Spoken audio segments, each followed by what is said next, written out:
Welcome to the Fly Culture Podcast, bringing you interviews, reviews and fishing tips. Here's your host, Pete Tigus. Welcome everyone to the very latest Fly Culture Podcast. This is being recorded in early April. I hope everyone is keeping safe. I hope everyone is keeping well.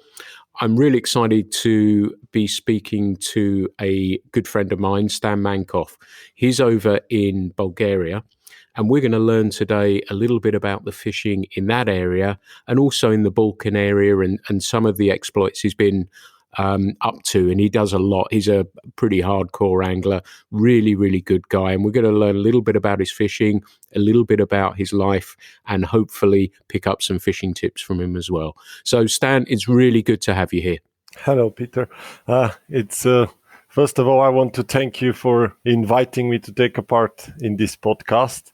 I'm really flattered because I've been listening to it and I've seen all the big fishing legends talking on, like Charles Jardine, Peter McLeod, Peter Cockville. They're legends for me, and it's my turn now. So I'm really happy about it, excited. You're a legend to me, Stan, as well. And, you know, I follow your exploits and, you know, thank you for your support as well. And I know we've known each other quite a long time. I haven't seen you for a little bit, but I remember you writing for us for the online magazine we had, Eat, Sleep, Fish, which gave us a little hint of the sort of fishing that you get up to. And then I think the last time we bumped into each other, we belonged to the same Casting Instructors Association, and we were sitting on a first aid course. And I think the last time I saw you, I had you bandaged up. That's it. It was a while ago. Yeah, it was quite long ago, but things hasn't changed that much. So I used to live in the UK before, as you know, but then I moved here in Bulgaria now. For the last, 7-8 years? Time flies. And everything's going okay there. And I guess you guys are under lockdown and you're all keeping safe and well there.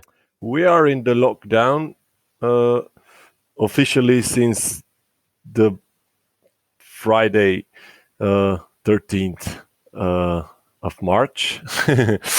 And things are going a bit slower here, but I hope it's for good. And are you tying flies like mad? Especially the first few days, I put some order on my desk. It took 3 days to put the materials. I did a time lapse on this. It's some serious work. I never thought I'll be able to do it, but it's all in its place now. I found it harder to work when everything has its certain place. I want it all on the desk. So I can. And that's the key, isn't it, to production tying, is getting everything lined up and ready so that you go from one fly to the next one, I guess. Exactly, but I also like to tie different flies, especially when I tie for myself, which is the most fun. Everything Fantastic. Well, what I'd love to do is, let's get a sense of, you know, with the lockdown, obviously we're all talking about that at the moment, but have you been able to that, get out and go fish and catch some trout? Oh yeah, season starts really, really early here on 1st of February. I think it's a bit too early, but they won't change it because of me. So it's quite cold. It's still winter time. But we have the choke stream, we have a few tailwaters, and fish are active on those places. So I've been fishing. I even guided a few days. English friend of mine who's stuck here is married for a Bulgarian woman, and we've been fishing together, and we caught some nice fish, brown trout. That's don't fantastic. Really have the fish been rising? Do they rise early on in the season, or are you sort of having to get down deep and dirty? On that choke stream, they do rise. It's really, actually, it's a pretty good time of the year for some small olive dry fly fishing. And they are rising usually in midday now. I think at this time of the year, fishing is at its best in the middle of the day, let's say from 11 to about 2 o'clock. That's when the fish become active. And it's not a huge, massive hatch, but on a cloudy day, it's decent. And then I just like to fish the dry fly. Or the rest of the time, we fish dry fly as a dropper, as an indicator. And that's also very effective with a tiny, small nymph below. Fantastic. It's the best way of searching the water, really, isn't it? It is really. Yeah. So what I'd like to do, Stan, is get a sense of the fishing over there. And as you said, that you've lived in the UK. So to get some sort of comparisons, and like I said at the very beginning, that you're based in Bulgaria, but you really do travel. But what I'd like to start with is getting a sense of the fishing there, the sort of fishing, how close you are to fishing. Do you need to have to travel? And then perhaps follow that up afterwards a little bit about the culture over there, how fly fishing, is there a big fly fishing community there? Are there a lot of people doing it? So perhaps if you can give us a little sense of how that's sitting right now. Okay, sure. So I'll probably start from how I started fishing in general. I'm born and I grew up in Sofia, but I was very lucky that my parents are not from Sofia and they live in different parts of Bulgaria, which I consider are to be the best fishing parts, more or less. So I grew up and spent a lot of time in the summer holidays in a small town in central Bulgaria, in central Balkan Mountain. So it's a beautiful place, and it's plenty of small rivers in the area. And Balkan Mountain is a huge mountain range that gives the name of the Balkan Peninsula and all those Balkan countries. And most of it is situated in Bulgaria. And there is a lot of small mountain freestone rivers and streams. And that's where I started fishing. My granddad taught me fishing with pole for trout. It was trout fishing I started with. And I just loved it ever after. And my mother is from another area, which is where the more alpine mountains of Bulgaria are. It's the Pirin and the Rila mountain. And there is also some bigger rivers are there, and also the high mountain lakes are there. So we were hiking up in the mountain with my parents, and I was fishing those lakes when I was a kid. So it was just the perfect surrounding to know the river and to spend as much time as possible outside on the river, observing nature and wildlife. And I think then I was a fisherman, and when I was about 14, I started doing fly fishing.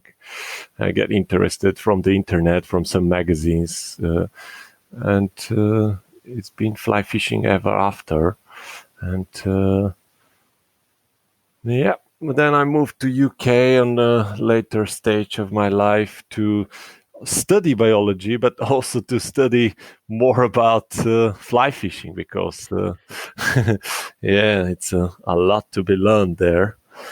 And interesting fact about Bulgaria is that they say the first written evidences for fly fishing says that it started somewhere in this area. It says Macedonia, but it's been a region then. And it says the river, which we don't know exactly its name now, is a river. There's people that fish for those fish imitating flies. The river was situated between Beroe, which is now town in Bulgaria with different name, Stara Zagora, and Thessalonica, which is a town in Greece. So it's basically where spent most of my time fishing, between those two towns. And there is still some fish to be caught. There's still some fish to be caught here. Mainly brown trout. We don't have grayling. So when I first met the grayling, it was exciting for me, and I really like to fish for grayling. First, it's very strange. We don't have it in Bulgaria, but in Serbia, which is a few hundred kilometers, which is our neighbor country, they have it. So we start fishing for grayling there, and then the other Balkan countries have the grayling too. It's just that we in Bulgaria and Greece, Northern Macedonia, there's no grayling in this part. Do you know if there's any reason for that, Stan? Is it water quality, or is it they've just never made it that way, or what do you think I it might think be? it's just they never made it that far. There are no evidences that grayling has been in Bulgaria. They introduced it during communist time, some 40 years ago. I don't know why. They put it in lakes, and it doesn't survive for too long. There was some point, some 40 years ago, that there was grayling, but not anymore. The last caught grayling in Bulgaria I've heard of is caught in 2002 by a friend of mine, and then I haven't heard of grayling anymore. Right, right. Trout is fun. Yeah, and tell us a little bit more about that then, because it's interesting that you talked about tailwaters, so I guess, dams, and you also mentioned the word chalk stream, which obviously will make mine and a lot of other people's ears prick up. Perhaps you can tell us a little bit about those sorts of streams and how you fish those and some advice there, really. Yeah. Well, we only have a few choke stream. One is closer to Sofia, about an hour away, but it's much smaller. The other one I was visiting with Paul was the bigger one. It's called Zlatna Panega, which stands for Golden Panega. I don't know, Panega is just a name. And it's a beautiful river, really beautiful river that's coming out of a cave. There is a cave, and the water springs out of the cave.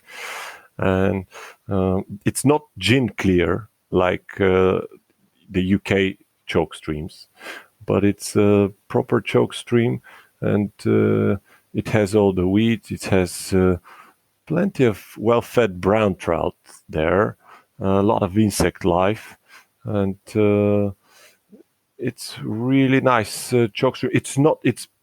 It's plenty of trees around. It's not that open. It's not easy to fish, to cast everywhere, but it's a school, a casting school, I would say. Once you learn to fish there, you can do almost anywhere else. And I guess that's where a great fishing guide comes useful as well. definitely, because you have to know from where to approach exactly if you want to catch that fish. And this choke stream is not that easy always to just go out there and catch few fish. Sometimes it can be challenging, but if you are there on the right time, it can be great fishing. It can be just great. And right time is when it's cloudy and when it's raining, perhaps. It's very important on this choke stream to go when there's clouds and it's not bright sun. Yeah, that makes perfect sense. And you say the hatches are good. Is there big, lush weed growth as well to support insect life? There is. Yep. There is plenty of weed. The problem now here in Bulgaria and probably all the Balkan countries, I don't want to talk about problems too much now. Don't want to stress on this, but it's the dams and the mini dams they're building, and they built the last few years. And this happens here as well. Plenty of rivers, they build those mini dams, which is pointless, and then they don't make a proper fish pass there for the fish to pass, and that's the biggest problem. But this is happening everywhere. We try to fight against this, but we won some fights. We stopped quite a few of them, but on other places they still build them. They build them in Slovenia. They build them in Bosnia on some of the best rivers. And I don't mind probably too much those big dams, because maybe there is need for them to be built, but those micro hydropower stations, these are not definitely not of any use. Yeah. And Yeah. And it's interesting you say about you fight these dams and you've won some cases. Yeah. And something very close to my heart has been sewage treatment works over here and fighting against those. What sort of process did you go through to try and stop those dams? And certainly in the ones that worked, what sort of things were you doing to make the government listen? Okay, there is this fishing club here. They really did a lot of work against those dams. So they're just organizing. We organized because I'm helping them as well. As I'm not part of their club, but I'm trying to help as much as possible. So we are organizing protests, and they're writing. What is it called? Writing to the government those letters, Petition type complaints. thing.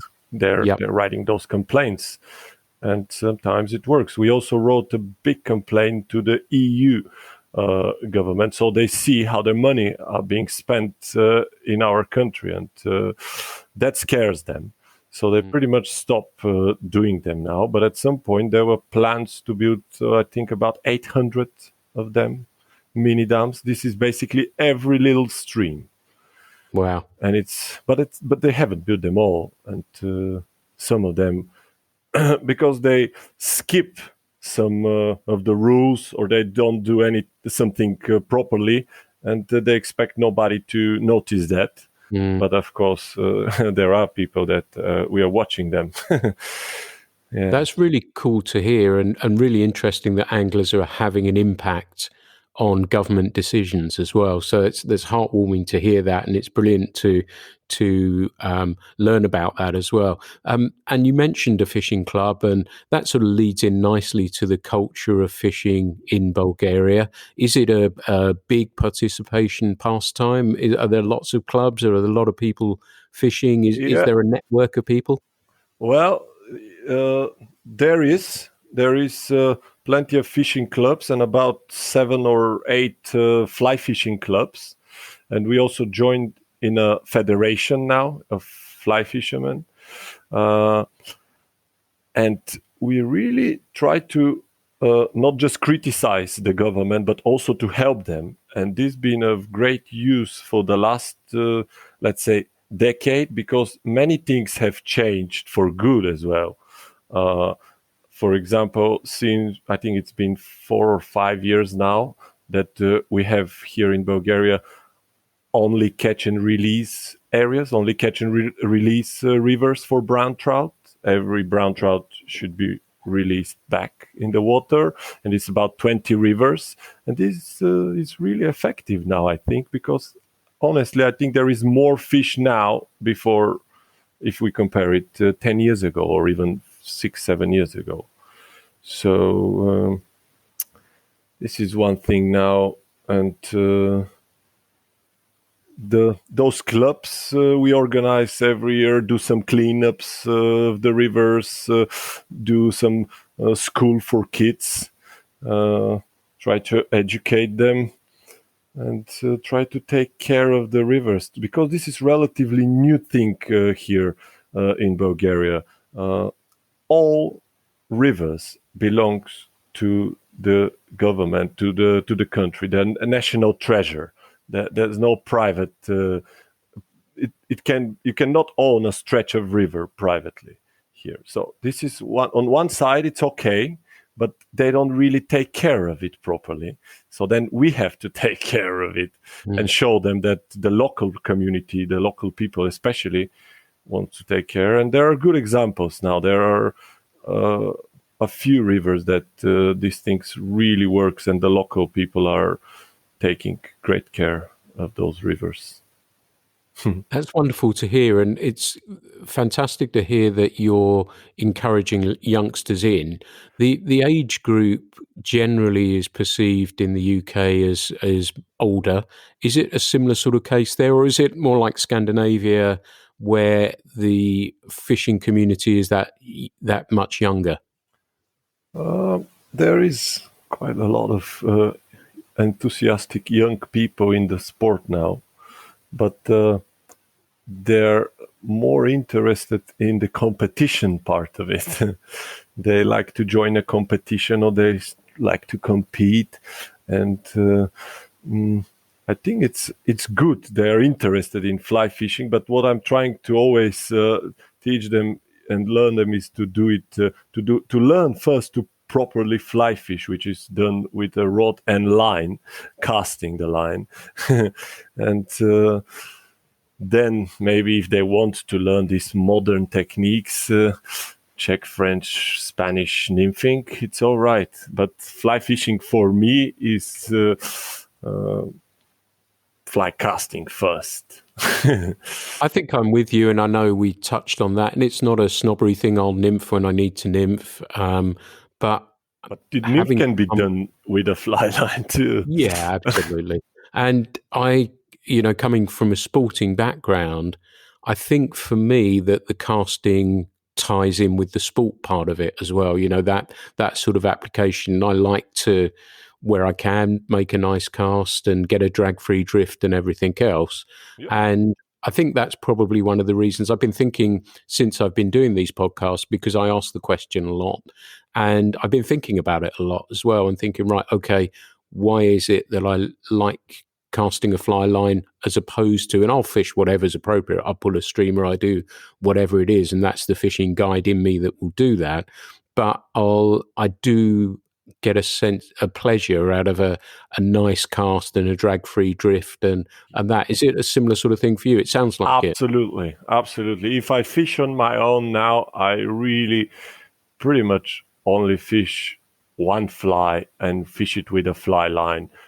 Nymph, dry, streamer, it all can be fished. And that's the thing, that's the most interesting part of it. You can fish it, and it needs more control and line handling and all those things. It's not always easy, but if you want to learn to do it, you have to do it. You can't just say, this is a bit too complicated. It's easier to just turn around those nymphs. I'm not saying it's easy to French nymph. There are techniques there as well, a lot of them. But fly fishing for me is defined by fly casting. And that's really interesting to hear from somebody, because you have competed and done really well in competitions as well, haven't you? I've done awful lot of modern nymphing, a lot of it. But I think now I'm getting back to the classics, more just the real fly fishing, because I'm a bit off of the competitions now. I used to organize them, but last year I think I organized them for, let's say, one last year now, and decided that I have to concentrate much more on my guiding and tuition. And I've done a fair amount of competitions. Not that I'm going to completely stop doing them, but for now I'm giving them a little bit of rest and concentrating on organizing trips and guiding and coaching. Cool. And we're going to come on to the guiding shortly. It's interesting, a question I'll throw at you about that and easing back from the competition thing, because I guess I've not done it. So, I'm interested to hear how people approach these things. And do you think you're stepping away from it comes as you get a little bit older as well, and the need to compete isn't always necessarily as strong as it is when you are younger, perhaps? That is certainly one thing. Definitely, I agree with that.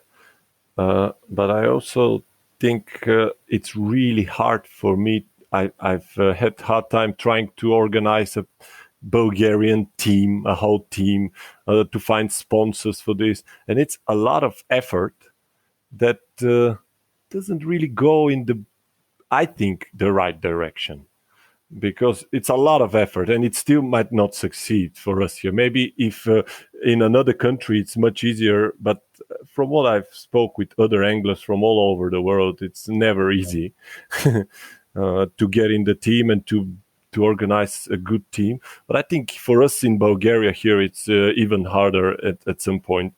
And I've seen some things that I don't like in competition. People are always counting fish, and they are only interested in catching more and more and more, and they don't really care about how they catch them. And I start not to really like those things. Like I meet someone, competitive angler on the river, and he says, it's not a really good day. I only caught 25 fish. For me, even 12 fish it's always great to be out on the river, and you have to enjoy every fish. That's what I mean. Yeah. And I guess if you are looking to accrue numbers, I'm sure anglers still appreciate every one of those trout. But, I'm a pleasure angler through and through now. And I make sure every single fish, because they're all beautiful, even if they're small, every one of them is absolutely stunning, aren't they? Absolutely. Fish are all beautiful, and the way to catch them is also beautiful when you do it the way you want it to. So yes. I really enjoy it. Yeah. So let's come on. You've talked about the guiding and the tuition, and how did that come about? How did you decide you wanted to be a fishing guide in Bulgaria? And I guess you're probably one of the very few, if only, I guess. Well, there are a few of us. There is one old guy that used to do some proper guiding. He's the oldest fly fisherman I know around here. He's in his 80s now, and he fished most of his life. So we were all learning from him. He's the Bulgarian fishing legend, of course. And well, I think in the beginning, I just wanted to spend some time on the water and to be out more and more. But this is wrong. I think if somebody wants to become a guide, he has to know now, definitely, that to become a guide doesn't mean for you just to be out on the water. It means that you need to help somebody. And I realized this with the time, and I'm happy to enjoy now being out there, but also helping those people to catch, to learn a proper way of fishing, a technique, or show them how a fly is tied. And when you do it properly, then you really start to enjoy. And so what sort of format do your days take? They're guided days. Do you is it mostly guided days, or is it It's mostly guided days, although I now organize those courses or seminars. And last year we did one or two, and it was fully booked. People signed up, 8 person, because for more than 8, it's really complicated. And but it's mainly guided days, or a few days, or a trip, hosted trip. Well, if it's just a day or two, I don't have a fixed time as a guide. I don't like this. I've seen we start at 9 and go back till 5, and the fish actually takes from 6 to 9 in the afternoon. So I'm happy to agree with the clients, and I don't have any problems going very early, getting back very late. And we go to the river, but it's also it's not just to catch the fish. I want them to learn them a specific technique that day. If we are planning to mainly fish dry fly, or if we are planning to fish nymphs, I want to show the person how this technique is done. And then if he learns the technique, he can catch fish anywhere with this technique. So I focus more like tuition and coaching than just to point a fish and say, there is a fish. Cast over there. Cast over there. Yeah. Yeah. And so are you getting anglers from Bulgaria, or are you getting people from across Europe and beyond? It's mainly people across from pretty much all over the world. It's strange, but it's true. Because the Bulgarians, they know everything about fishing, women, and football. So it's hard to teach them. But of course, I have some good clients from Bulgaria as well. There are people here who also know that they will save a lot of time if they just take a guide for a day or two, and they will learn a lot from his experience. And but it's mainly people from outside, people from all over, people from UK, people from Italy, from Europe, but also people. Last year I had Mark Clasper all the way from New Zealand. He Wow. came on its trip in Europe. We went in Bosnia and Croatia to fish for some grayling, because grayling was what he was after, as they don't Yes. have it there. So yeah, people are coming That from all sounds, over. yeah. And do you, obviously having a lot of streams around, do you sort of have in mind where you're going to take people with conditions, and you have a vast amount of water, I guess you can show people as well, including chalk streams, which is a great selling point for you, isn't it? Yeah. Sorry, I didn't quite get it, the question. I was saying that you have a lot of streams in your neck of the woods, in your part, that you can take people to, including chalk streams, and so it's a really nice mixture of a day or 2 days you can show people. I think it can be done for weeks, not just for days, Yeah. because we're not just in Bulgaria. I guide on all the Balkan countries, mainly Bosnia, Serbia, Bulgaria, and Slovenia. Let's say I also did some decent amount of guiding in Montenegro, but the the fishing tourism is really developed, as you know, in Slovenia, in Bosnia. Everybody advertises those places, and it's nice there. It's beautiful. Those rivers, they're just amazing.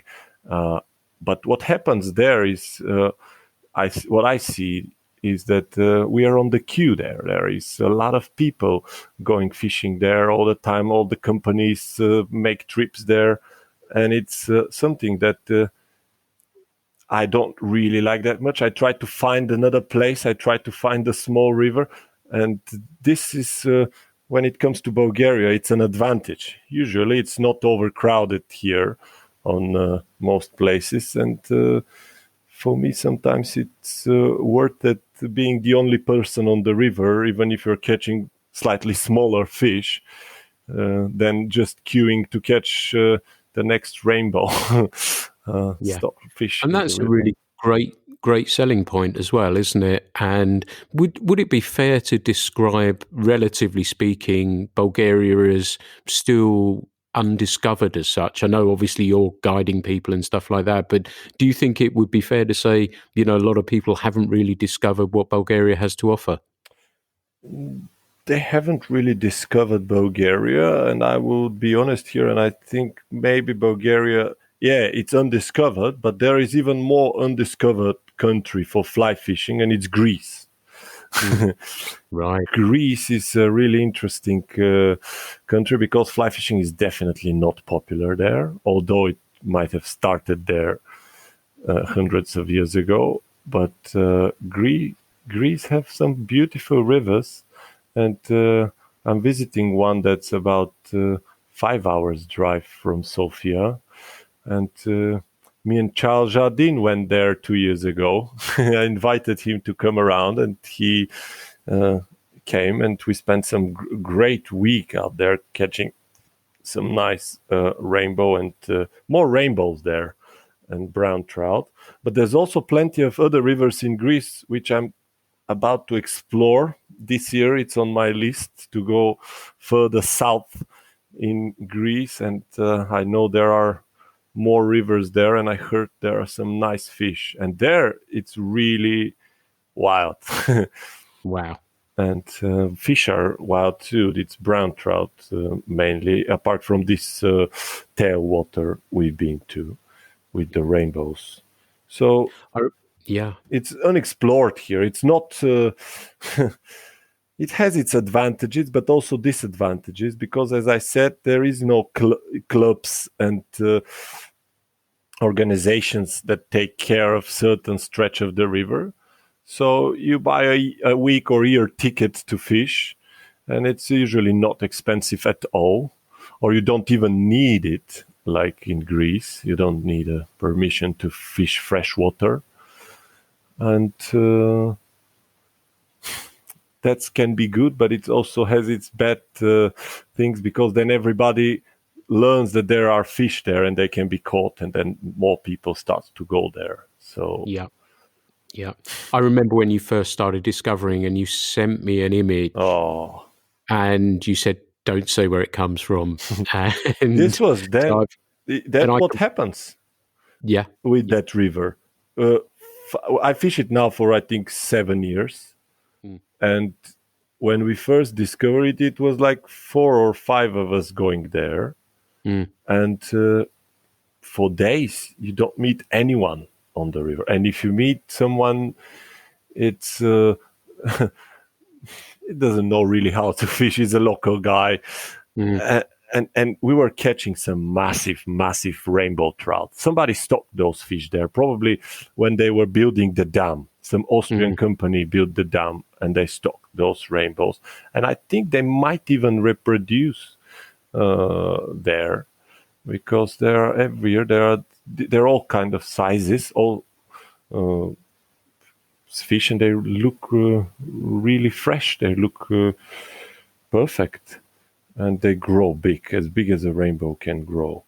And we were catching, like we have days before that you were catching 4 or 5 fish over 60 centimeters, which is, what is it in inches? I'm not sure. I'm useless at that. So, but it sounds big. Yeah, it's over 20 something inches, 25, over 25. Yeah, big fish, 4 pounds, Yeah, 7 that's pounds, amazing. 8 pounds. Yeah. Well, I remember that photo that you sent me, and I can say that I was true to my promise. I never told a soul Yeah. where it was. So Well, I don't know if we've let the cat out of the bag a little bit now. yeah.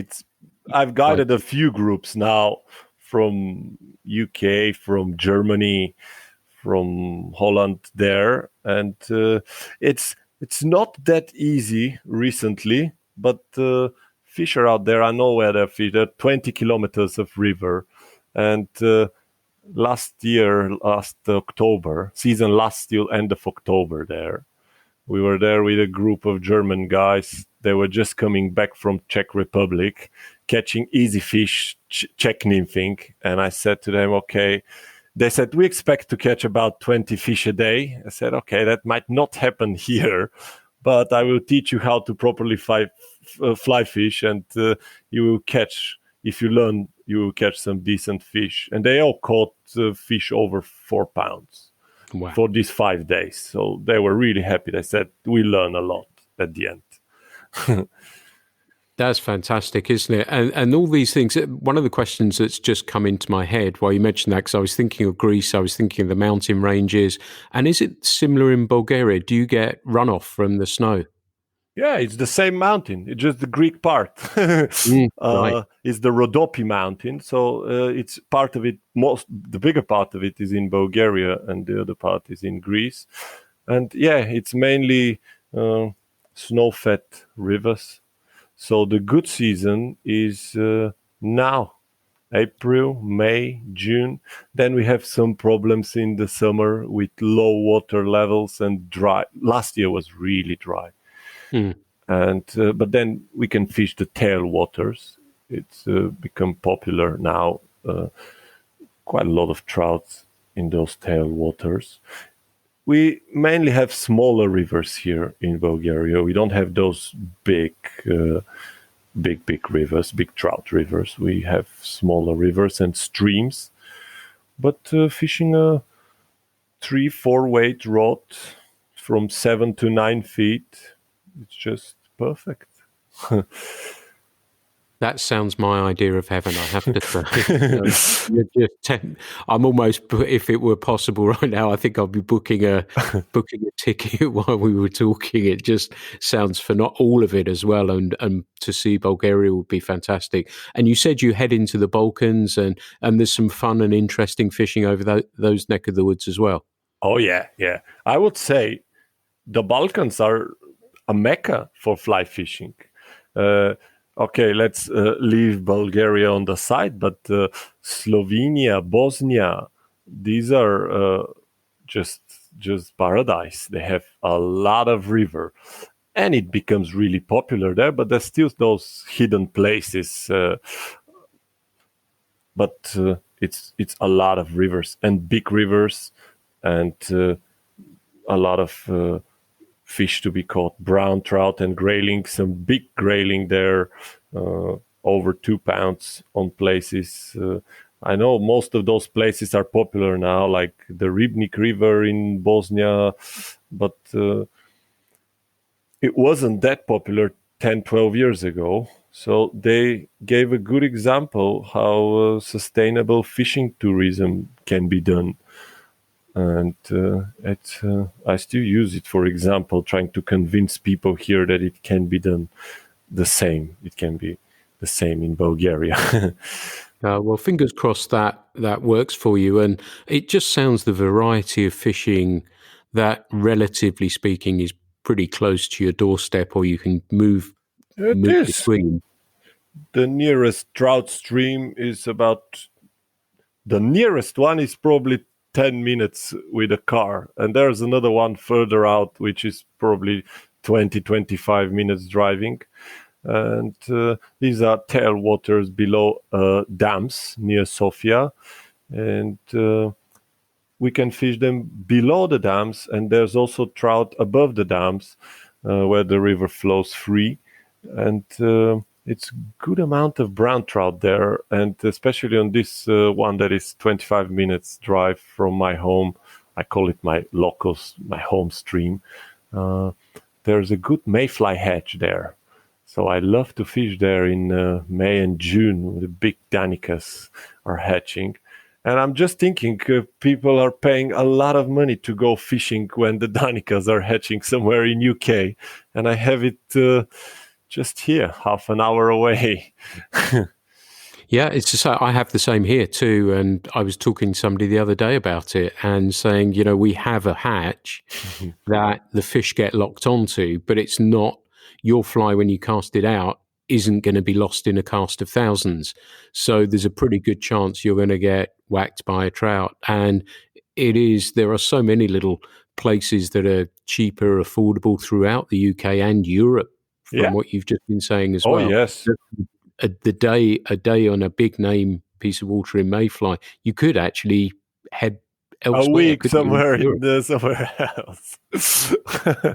Which is fascinating. But you alluded to earlier that you went to the UK to study, although you really wanted to study fishing. How do you see I guess on that basis, you've done a lot of fishing in the UK. Do you have a fondness for the fishing over here?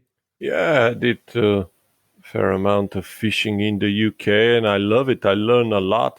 I learned a lot about the reservoirs first, because I was really into competitive fly fishing at that time. So this was the part I was not that good at, so I thought I have to learn more and more and more.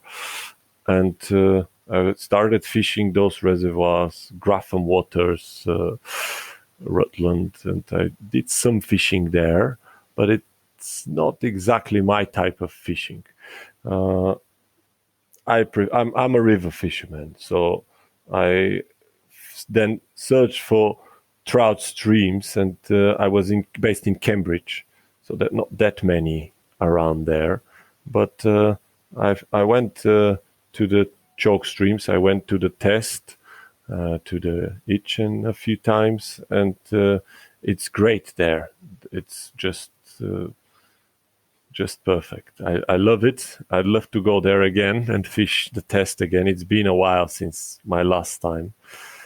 And then I discover Scotland. And this was just probably one of the best places I've ever fished, and some of the greatest fishing moments in my life. I fished this river Annan, the Clyde, the Nith. I also fished during the World Championship in 2009 in Scotland. It was more lochs than rivers, but we also fished some rivers. And it's amazing there. The wildlife, the fish, they're really strong, they're beautiful, and there's some big fish out there. Well, yeah, I fished some of those ones early season, particularly. I've been up there. And while you were in Scotland, did you swing flies for salmon as well? Not to be honest. I tried to fish for sea trout there because it's funny. I was on the Annan, and I was fishing there during the day on my own for trout and grayling, caught some nice fish, and it was getting dark. And I thought, okay, it's time. I call it a day. So I start to pack everything. And then these guys just came and they start to set up their rods. They said, "What are you doing?" I said, "I'm over for today. I caught some nice fish." They say, "But no, fishing is just starting now." Yeah. And they meant, of course, sea trout fishing at night. So they told me about it, and I was excited.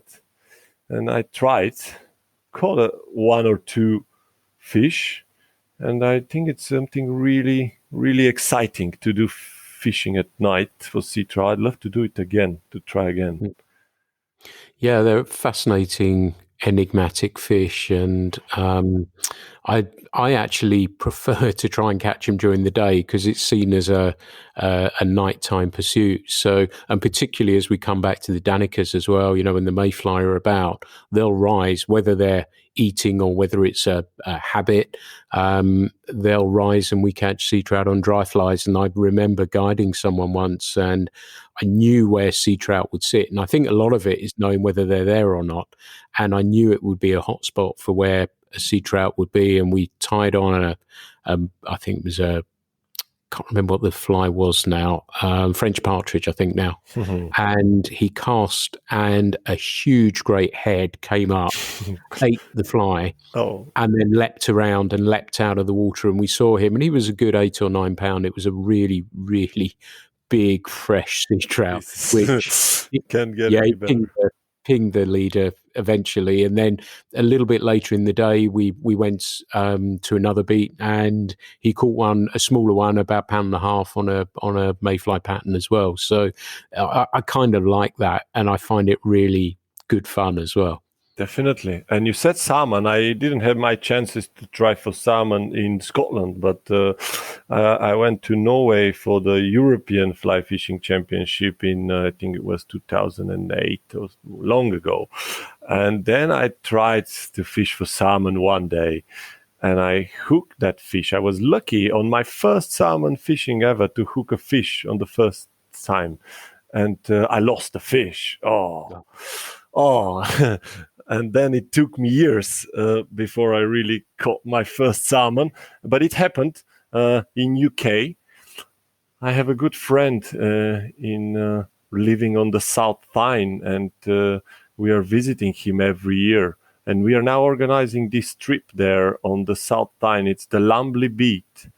It's Lambley Cottages. We stay there and we fish the South Tyne, and it's beautiful. It's been 7 years now that we go there, and we catch fish. We catch salmon there, and I'm into salmon fishing. Just do my part of it 1 week in the year there, but maybe I'll go somewhere else soon or late. Well, the Tyne, I guess, is a really good place to start as well, and to find fish. And it is, I found over the last 10 or so years, it's quite addictive, and trout will always be my first love. But man, I love salmon, and the hours that you put in just for that, when that line comes to life, is fantastic. And I'm prepared to invest all that time for that one moment, I think. I would say it's my type of fishing. I'm happy to fish all day for one take, if it's worth it for a big fish. And but the salmon, it doesn't really feed in the water. So we focus recently on the Danube salmon, which is the mighty huchen. And during the winter time, I've been fishing for it now 5 years. It took me some hard time to learn the hard way, but then I found some good mentors. And this year, season 2019 to 2020, was a great success. We caught some nice huchen over a meter. I organized a group and we went to Slovenia. We fished Slovenia and Bosnia for this fish. It's the biggest salmon. It, as you probably know, it's can get up to 30 kilos over meter 20. It's some serious fish, but it takes its time and a lot of hard work. And it's rough conditions in the winter time. It's cold. And how are you catching these fish, Stan? Will it be, what is the way? Are you swinging flies? How are you swinging? Are you swinging them, or are you moving them, or how are you It's fishing? one of the tricks. You don't really need to move the fly. You just have to let it swing gently across the current. And when it's out to feed the huchen, it will just smash that fly. It will eat it. Yeah. And you will definitely feel the take.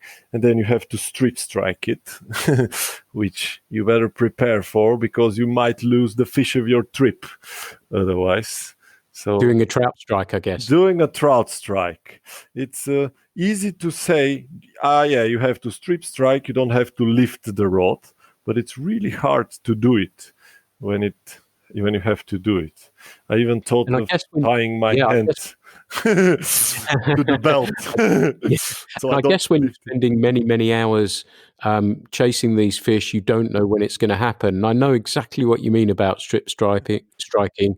You know, when I bone fish, if I'm up front, or if we're on a boat particularly, when I cast at a fish, my mantra the whole time, I'm saying in my head, don't strike. Don't strike, don't strike. But I guess if you're going hours and hours and hours without a fish, that's a hard one to stick to, isn't it? I'm saying to myself all the time, don't strike, don't strike. But then when you feel the take, the adrenaline rush is so big that, of course, first time you will strike. You are doing it properly when you start strip striking to the bottom or a rock or something. Then you know you're finally doing it properly.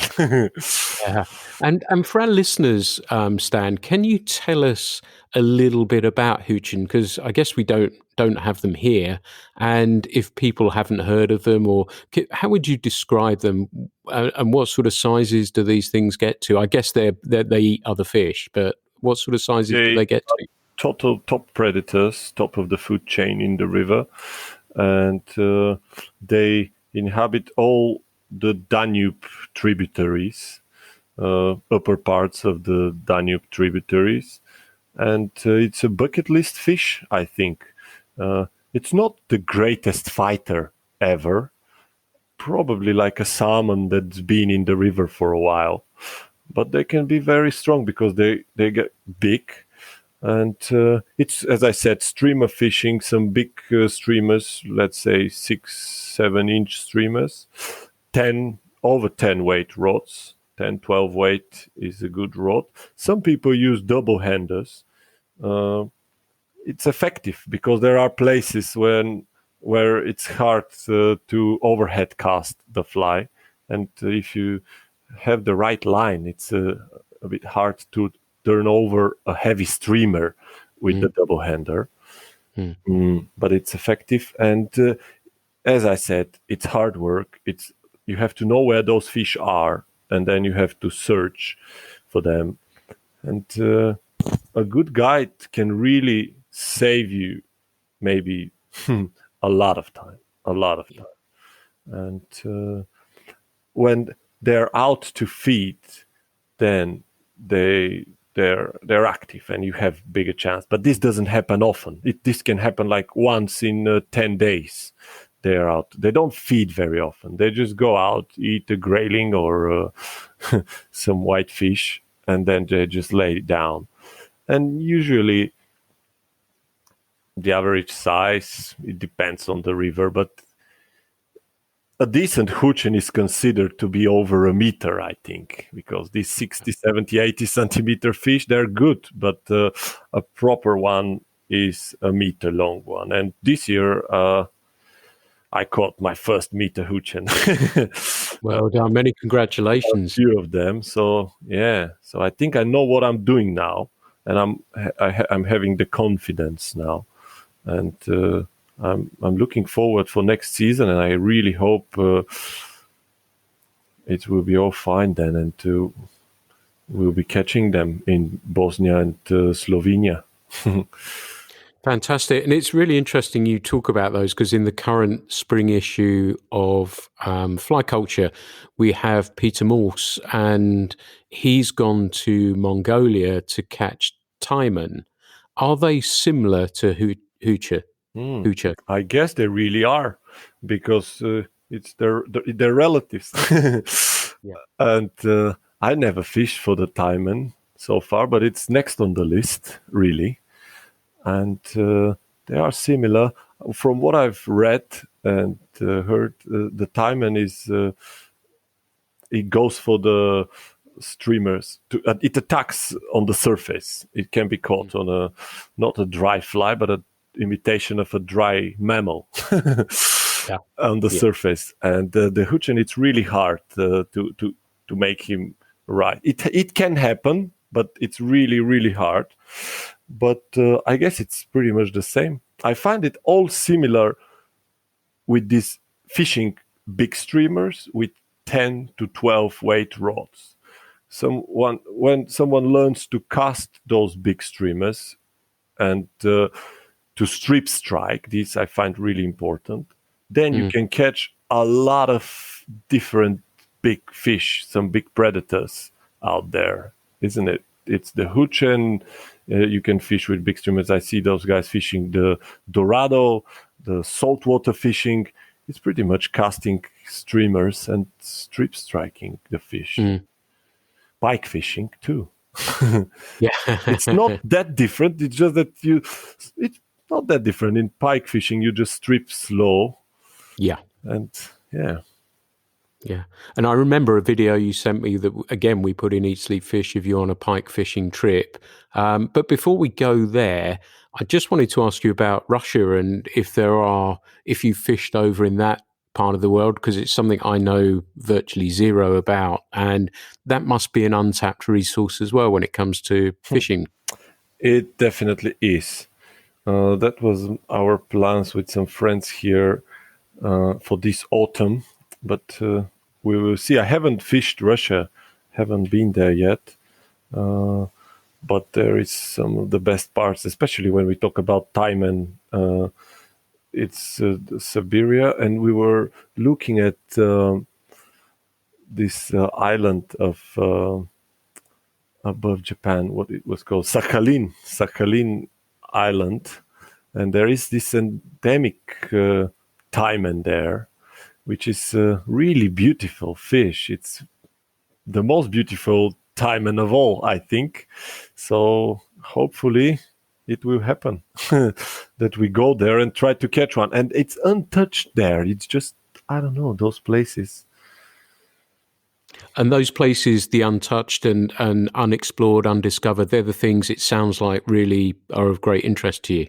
They are. That's what I'm after. And here in Europe, it's hard to find such a place, untouched place. I really believe Greece was one of those untouched places where you can go and meet no one on the river.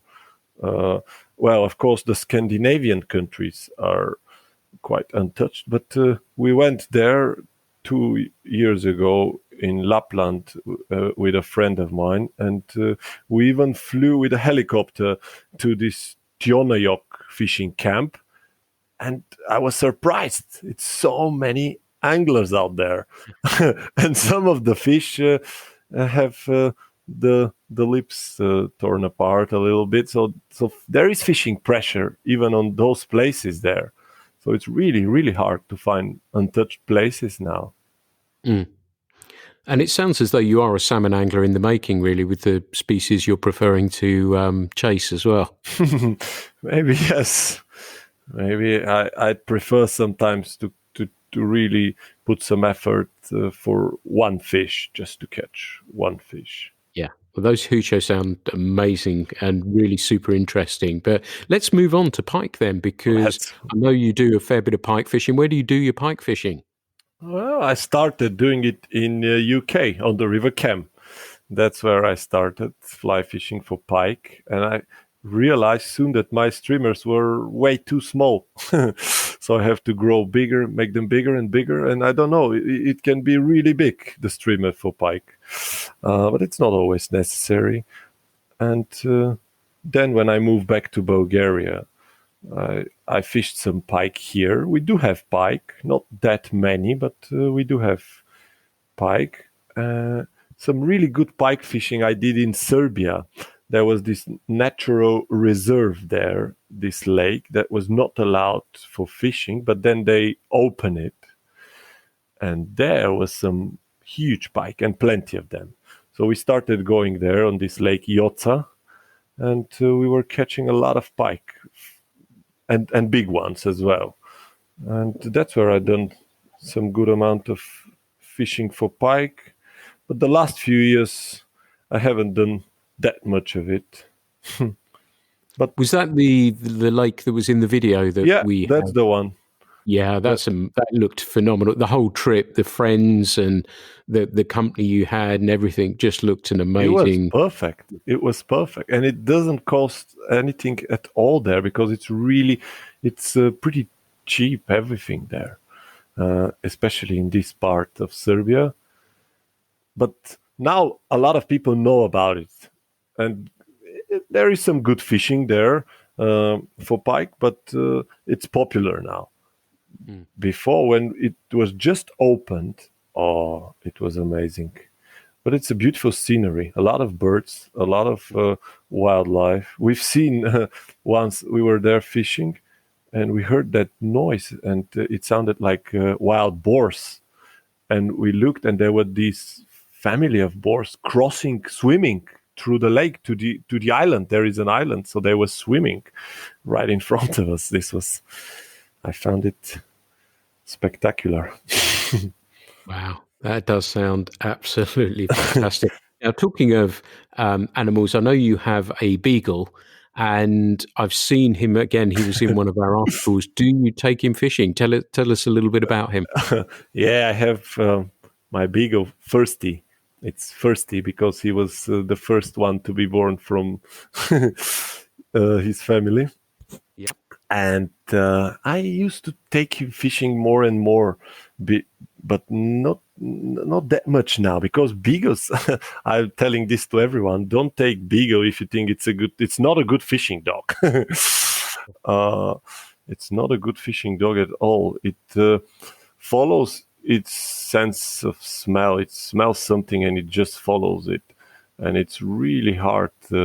It can be really hard with the beagle, but I have a lot of funny stories that the beagle escaped, and then I have to try to find it. It's now funny, but at the moment it wasn't really. So I stopped taking him with me when I'm with groups or guiding, but when I'm on my own, I still take him around. He needs attention. If I look at him more often, then he sticks around. But if I concentrate too much on my fishing, then he just might disappear again. And then he will come back, but it might take a whole day. Yeah, but they're good company, aren't they? They are good company. They're lovely dogs. Just they're hunting dogs. They're not that's dogs. fantastic to hear, and I hope he joins you on many more adventures as well. Yeah. Is there you've touched on some places? What is, if money were no object, where is the one place you would love to go and fish? If money were no object, yeah. Well, I might be a bit of a cliche, but I'm now interested in saltwater fishing, since I have a little touch of it when we went with my wife as a honeymoon 2 years ago to the Seychelles, Wow. the main islands, and I did some saltwater fishing there, as much as I can afford to do on a honeymoon. Mornings, and I caught some fish. Couldn't manage to catch a bonefish, but I caught some fish, and we went out on a guided day out with a boat one day. So we caught some green job fish, and I lost this bluefin trevally. Yeah. And it was just amazing. So I think I would go somewhere to catch some saltwater fish. I don't really need to catch the biggest of them. Just it will be saltwater destinations. I don't know. Probably the Seychelles again, just the outer island. Yeah. It's funny, I was going to ask you whether you caught bluefin trevally, because I caught some down in the Maldives, and I remember writing a piece about the trip and saying that bonefish go along the flats like Nijinsky, the ballet dancer, whereas bluefin are just like Mike Tyson. And they are just fantastic. I've not caught giant trevally, but if they're a taster of what the giant trevally are like, just phenomenal fish. We were on the boat that day. I hooked it from the boat. I just lost it. We were close to have him on the boat, but the hook just went off. And the guide, he was popping with his popper for the giant trevally. He said, first of all, this attracts some fish, as you know, to the fly as well. This way he was kind of helping me. But he said, I want to hook one just to see the power of this fish. And he had that take. I saw that take. This GT just smashed the popper. And it was a big one. And he broke his line because he struck it really strong. But then it went and he broke the line. And I thought, wow, that's a fish I'd like to catch. But maybe I really need to get fitter a bit. Go to the gym for and a while. bonefish are, just phenomenal, and you always remember your first one of those, and they'll be exciting. And I hope that does. Maldives are a good place to do it, to catch them. A friend of mine went there and they caught some. I think it's on the list.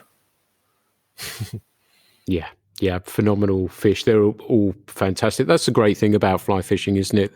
The species, the experiences, the things that we can do that makes it constantly evolving. And it never, certainly to me, and it sounds like to you, never is boring in any way, shape or form. That's a great thing.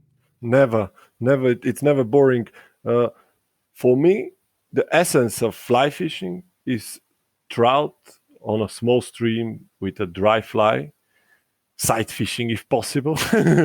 But this is just, if I have one day to fish, I will go back to fish the dry on a small stream. But otherwise, I'd like to explore the whole world and go everywhere and catch all those fish, not just the one they are showing us from the big companies. And there are many fish that we really don't know about, and they can still be caught on a fly. I'm sure about this. Yeah. So let's take this in. We're going to start winding things down. We've spoken for well over an hour now. Oh, right. And, but what about tackle and stuff? Do you have a Hall of Fame rod? Is there one that you'd never part with, the one that's done everything for you, the one that means a lot? Do you have to have a Hall of Fame rod? Yeah, this changes slightly. So with me getting older, I guess.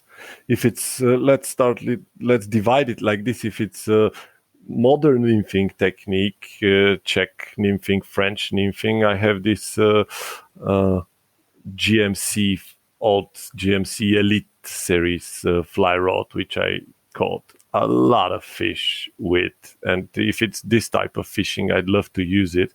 But recently, I received a glass rod as a gift some 4 years ago from a French guy that I guided, really nice guy. And I fall in love with this rod. It's a Kabuto Japanese rod builder, fiberglass, 7 feet 3 weight. and I'm basically fishing it at the moment. Almost in every small stream and every little river, it's suitable for fish up to a pound, let's say, not much bigger than this because it's just 3 weight, 7 feet. I've caught bigger fish with it, but I don't think it's the right tackle for those fish. And I love it. It's really nice. It's just to enjoy the casting and the fight with the fish. And it allows you to do some really short but precise casts because the rod loads itself just really, really easy. And this is one of my favorite. And I have another one that's this Hardy Zenith Cintrix 8.6 4 weight. It's my all-round rod carbon fiber that I use almost everywhere to catch trout, grayling, everything. It's really nice rod. These series I think are great. Really light, really great rods. Fantastic. It's really interesting to see, and through a lot of these conversations I've had, and I know the one with Paul Proctor, the one with Nick Hart, we talked about rods, and you hit a really interesting point where you said, as I get a little bit older, and I'm sure when you were taking your casting qualifications, it was a stiff rod that you were really into. Exactly. And now, as I get older, it's something with a little bit more feel in, and I want something that will play those fish as well. And I find a slightly deeper loading rod now is where I'm sort of aiming towards, really. Absolutely. I totally agree with you on this because that's what I recommend. Everybody have to put his hand on a glass rod just to try, just to see some. And my glass rod is fast action glass rod. That's because some of them are really, really slow and I don't really like them. But this one is great. And with things change with age, I guess we end up fishing cane. Yeah, I do. Yeah, I do. And I do regularly on small streams generally. There's a friend of mine, Luke Bannister, who again I podcasted with, and he makes them and they're just awesome. He makes a faster action. He calls it the super fast. I have one of those. And then he has I think it's a Leonard 7-foot 3 weight, and that's for throwing dry flies on a small stream is just perfect. That's it. 3 weight, 7 feet 3 weight. Yeah, it's just perfect. Yeah. They're great fun. Stan, this has been fantastic learning about somewhere that I know so little about, yet seems to offer so much. Man, I'm when we get sorted out, we need to talk when we're off mic because I'd love to come and see you and fish. You're with always you. welcome. It seems phenomenal. How, if people wanted to visit Bulgaria and fish with you, how do they get hold of you? Not just Bulgaria, but the whole Balkan Peninsula. Anywhere around here, if I'm not available, I can at least help with advice and send them to the right guides. They can get in touch with me on my details on my website, my contacts. It's mankovflyfishing.com. And I'm working now on a newer version of it, which should be done very, very soon. Now I have a lot of time at home, so I'm concentrated there. It will be much better with a lot of descriptions on rivers and trips and so on. So it's my website, mankovflyfishing.com. Fantastic. Well, I'll put those in the show notes as well. It's been lovely to catch up with you. It's been lovely to speak with you. So, Stan, thank you so much for taking the time to talk with me. Thank you very much, too. It was a pleasure for me, and I hope for everyone to enjoy our podcast. I'm sure they will. So thank you, everyone. This has been the Fly Culture Podcast. Thank you so much for listening. I hope you're enjoying the podcast and the stories that are coming out. During the lockdown, you'll see that I've been trying to release them regularly so that you've got something to listen to. And I hope in some small way they do help. So please keep listening. If there's any questions you'd like, if you'd like to get in touch with Stan and can't find anything, just drop me a line. If you feel there's somebody I should be interviewing, I've got a long list of people, and I've got a catalogue of interviews to release. But if there's someone you feel I should be talking to, let me know. But in the meantime, I just hope you continue to enjoy the Fly Culture podcast. This has been Pete Tigers. Thanks for listening. The Fly Culture podcast is brought to you in association with Fly Culture, a quarterly print magazine. For more information, please visit flyculturemag.com. You can also find Fly Culture on Instagram, Facebook and Twitter.